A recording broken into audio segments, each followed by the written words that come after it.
My name is Hannah Park. I attended Gosford High School and my painting is entitled Screen. I knew that I wanted to do portraiture and I did want to incorporate my family into my body of work because for as long as I can remember, my subject matter to all my paintings or drawings have been about either myself, my culture, or my family. Really, a lot of inspiration came from the Korean American artist Namjoon Paik, well, it's pronounced Peng Namjoon. The way he works with technology and the way he features blue light in his artworks and installations just really drew me in, and I knew I wanted to kind of mimic that. My mum and my sister, as well as my dad, actually, they've all been displayed in galleries through my artworks. So I think they're a little desensitized to that now. But I think they were a little shocked to find out the kind of poses and the atmosphere that I went for, because it's quite a stark contrast to what I've done before. Usually I would portray them as very happy or very colourful, but this time I wanted them to be a bit more serious and just look almost kind of confronting to the viewer or whoever looked at my artwork.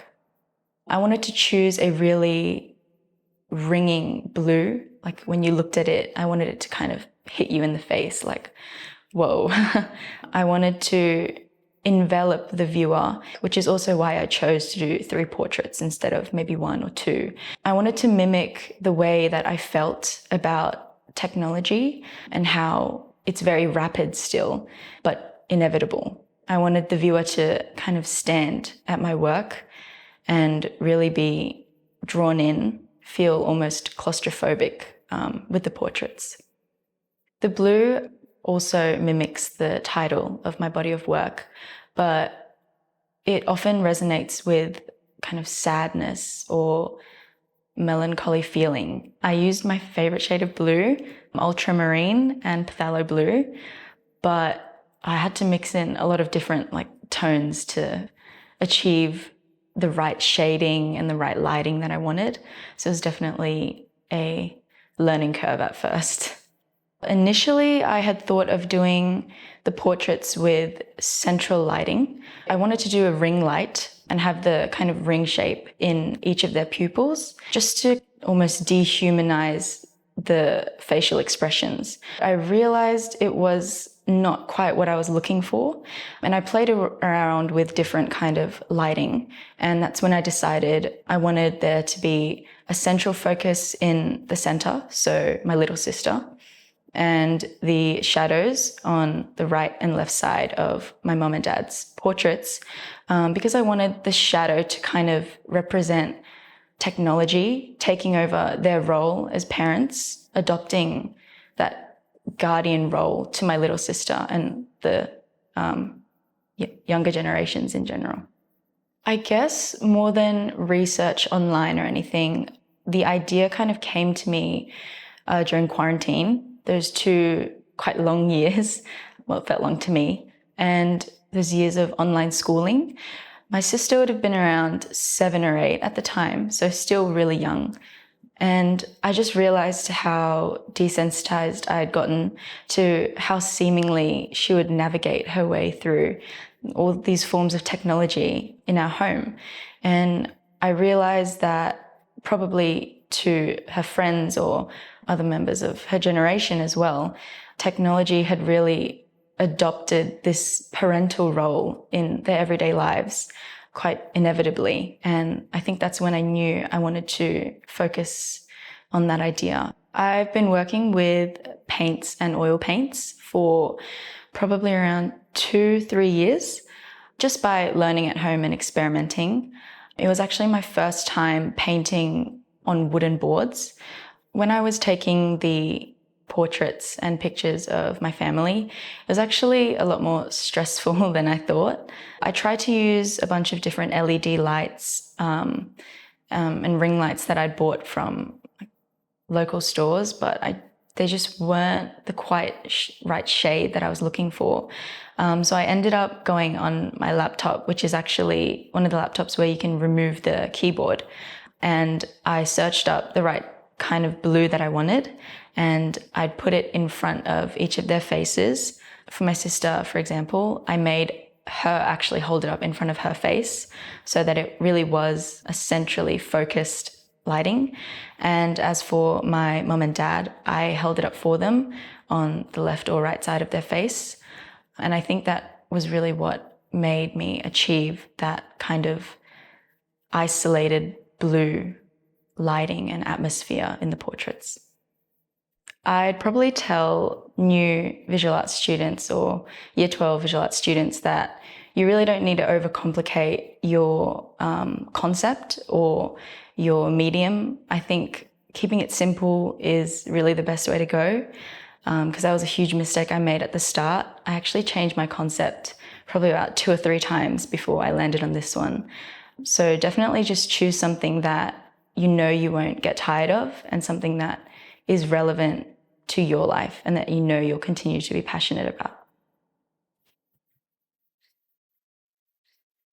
My name is Imagin McMahan. I attended Conservatorium High School.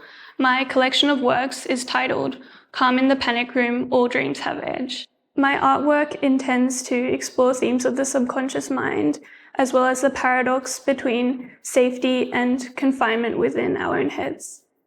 I was inspired by the Cheshire Cat from Lewis Carroll's Alice in Wonderland, and how the cat acts as both a guiding figure and a threat.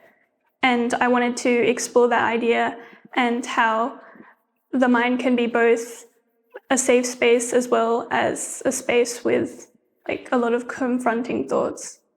My collection of works consists of a series of 3D ceramic sculptures of cats. The bedrooms are very personal spaces similar to that of our minds, and especially during nighttime when we dream and sort of think, we are confronted by our own thoughts. I used very dramatic lighting in these paintings to symbolize both isolation as well as what danger could be lurking behind in the darkness.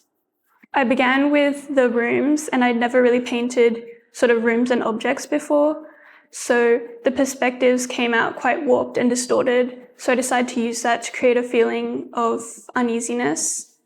With the ceramics, that was also the first time I've worked with ceramics, and I found I really enjoyed it, so I continued creating a lot of cats.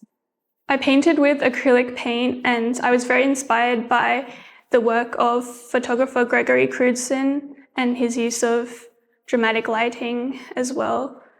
And I sort of began by painting the rooms as they were, and then I layered on darker and lighter colors to create this dramatic effect.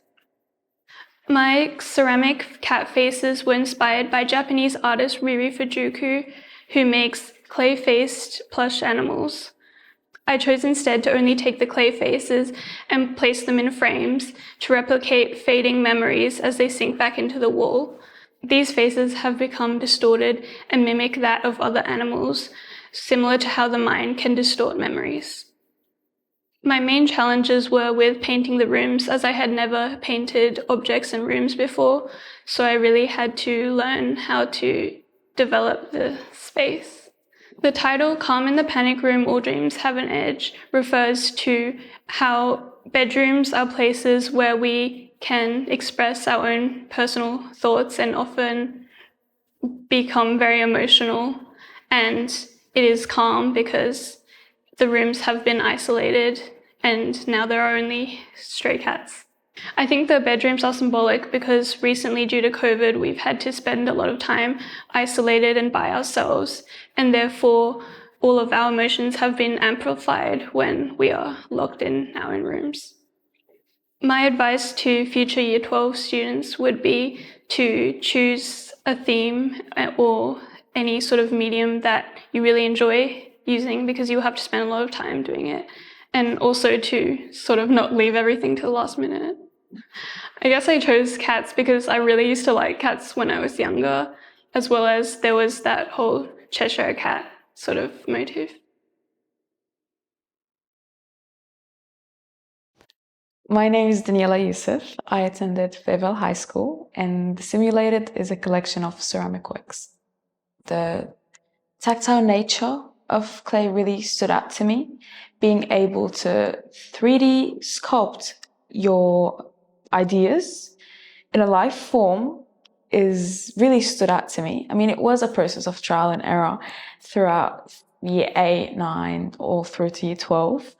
I think that everyone should take a bit from every assignment that they do, whether it be printing or sculpting, painting, sketching, whatever it may be, because some stand out in specific sections, others don't, which is why really taking bits and pieces out of every single assignment could truly help in year 12. At the beginning, I remember that clay seemed like a very unrealistic idea to me. It was too far in year 8 to me that I didn't take it seriously. However, I realized that that is where I belong, that is where I shine. It was where I stood out most, also from advice from my teachers, of course. Each sculpture explores a different feeling that various people might perceive depending on their personal experiences. My art making process was trial and error. I started off with an aim to link as much as I could through my clay work to anatomy. However, throughout the year, I decided to turn back to the emotional side of it, incorporate the mind in a physical form rather than just physical or like anatomical organs. I realized that through that, I'd be able to relate more to my audience. I'd be able to bring us all together and raise awareness on the detrimental effects of hiding emotions and feeling a certain way. There were a lot of challenges, of course. I did experience some breakage and misfiring throughout the middle of the year. However, towards the end of it, it all turned out the way I wanted it. I mean, when you put your emotions into anything, it does end up turning out the way that you wanted it. I wasn't much of a planner. I wouldn't sketch my works and then start doing it. I just went with the flow. Started off wanting to do a whole biological project, ended up with more of a sci-fi project. I did aim to make it as graphic as I could in order to truly enhance the horrors that individuals or some individuals might go through when it comes to acting a certain way or being conditioned by society. For example, when it came to the little faces, I wanted to interpret the little voices, maybe not so little, the voices that came from others. Don't do this, don't do that, act a certain way. I really wanted to show how much of an effect specific words can leave on an individual. Or when it came to the tearing face and the masks wrapped with rope, it's all to further show the pain, the extent of pain that an individual might feel. I initially started with the idea to create a life-size model. However, that was not a great idea.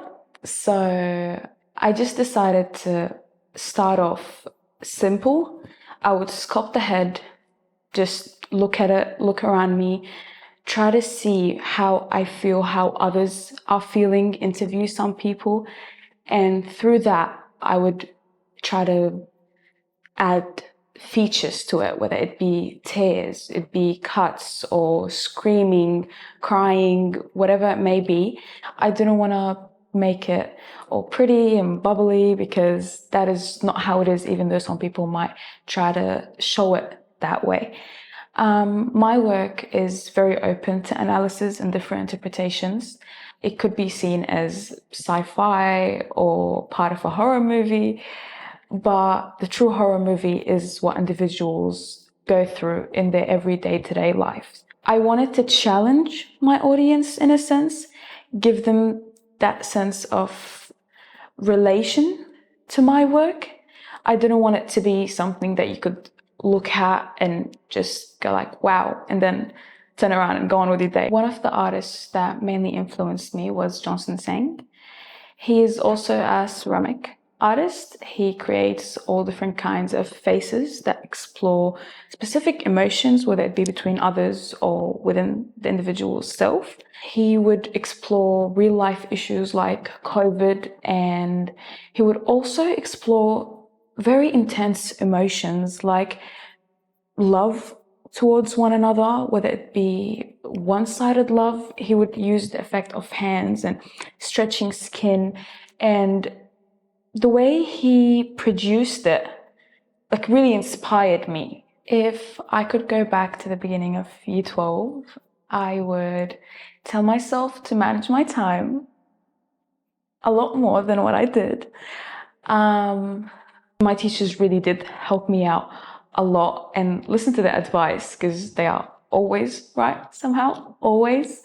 So yeah, I would tell myself to mainly link to my emotions, even though it might feel a bit vulnerable at times. The best thing to do is to let out your emotions through your artworks, and you realize that many people do relate. I would also tell myself to not get too stressed out. At the beginning, I was trying to really go with what others used to do. Like, what did others plan? How did they start? When I realized that everyone has their own ways, I had my own way. As I said, I was never a sketch and then start working type of person, and that's completely fine.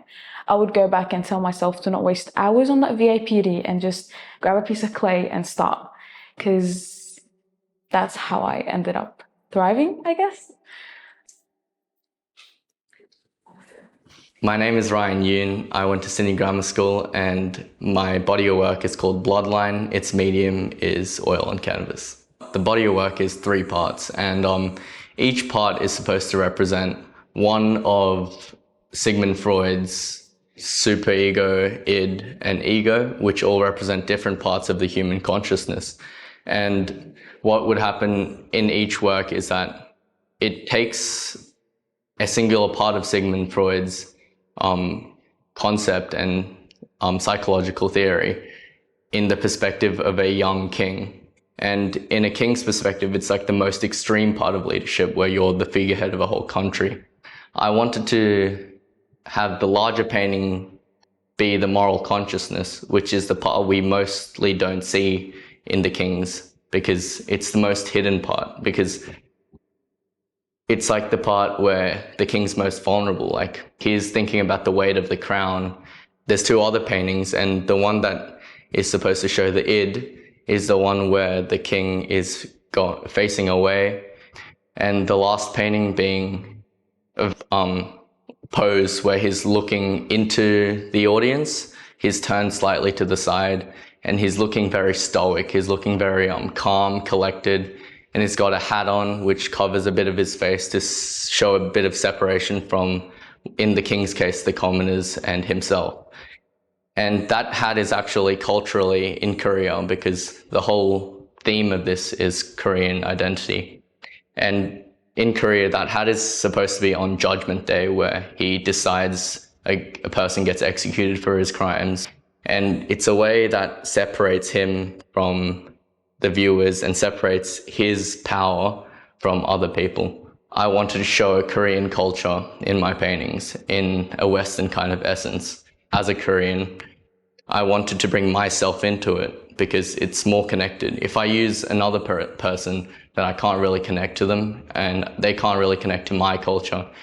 And I'm also in a stage where I'm growing up, wanting to be a leader, wanting to be something bigger, and putting myself in that perspective allows me to kind of experience and learn about the history and the future, the present, and everything about that.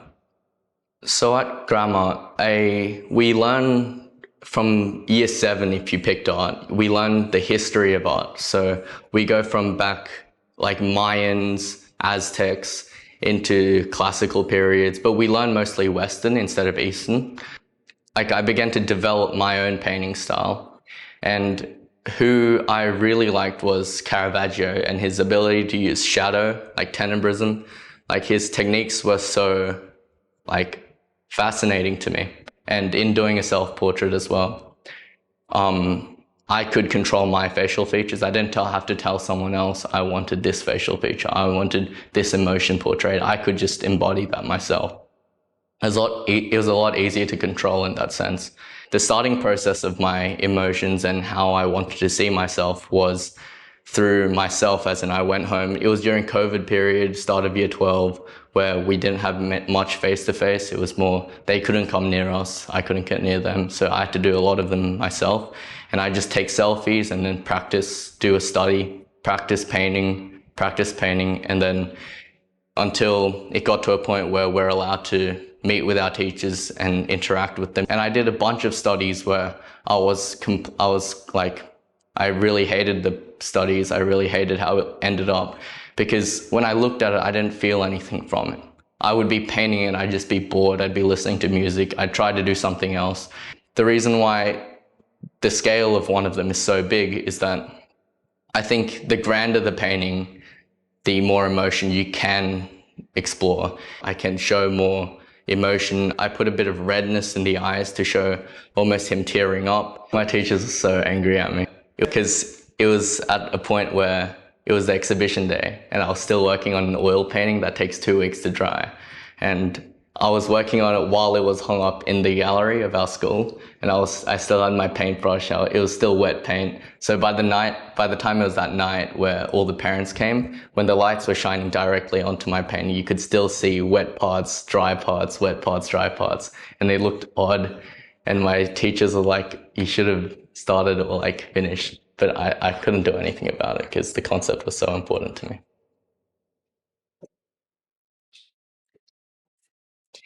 My name is Astra Davis. I went to Newtown High School of the Performing Arts, and my body of work is a designed object called Sanctuary, a personal exploration through Japanese architecture. My work is a collection of 3 balsa wood models that are depicting different spaces in a Japanese home. Also a collection of 6 watercolors of Japanese shop fronts, also reflecting the way that it represents the outer facades of people and the interpersonal space. The title, Sanctuary, a personal exploration through Japanese architecture, reflects the 2 aspects that I look into within my body of work, both the actual architecture itself, but then also the personal side of that and what it meant to me through not only Japan and the sanctuary it provided me when going there, but also the creation itself. I came across a Polish artist who was working in Japan and studying Japanese buildings through painting. His name was Mateo Urbanowitz. The creation of the watercolors themselves was quite a long process because I drew them up on my iPad first in Procreate and created the line work and then the color and the shading all first digitally, so I had more freedom and creativity to change it and reshape the buildings themselves before I finalized them down on paper. The process of creating the models itself was quite a long, intricate process, but was quite meditative. I would start with a rough sketch of the design that I wanted to do. Like most often, it would be a floor plan of the space, and I would base the dimensions off the traditional tatami measurement in Japanese houses.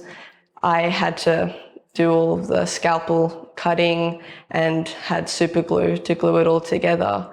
For example, the pebbles on the floor in the bathroom took very, very long, just sanding away at all the individual little pieces. And even though it took a while, it was those aspects of actually making the models that I really enjoyed.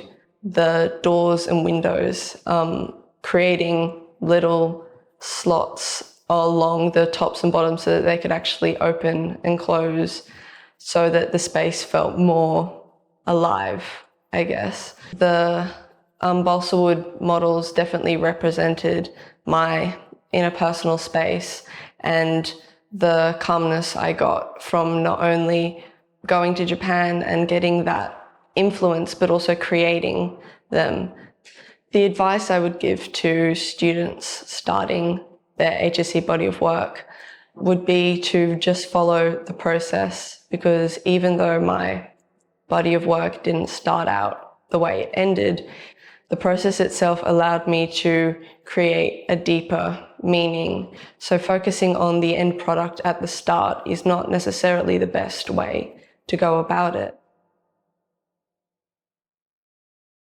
My name is Emma Feliciano. I went to Port Hacking High School, and my body of work is called Flow State, which is a collection of acrylic paintings. My work, Flow State, pictures me in a body of water. So there's 5 different canvases. It starts in the middle as a large one, then it gets smaller and smaller, which encapsulates the energy and collectiveness of being in a flow state of mind. I just love being in water. I found it such like a quiet place, and when you're underwater, you're like engulfed in its silence, and it's kind of like nothing else exists, and time ceases to exist, and it's in your own space, and no one can touch you. So I found that a really safe space, and I wanted to explore that a bit more. So by taking photos of myself in the space and then replicating that with painting, it kind of merged the 2 loves and the 2 escapes that I really enjoy. So being underwater and holding paint and being able to use it, because I find they have the same consistency.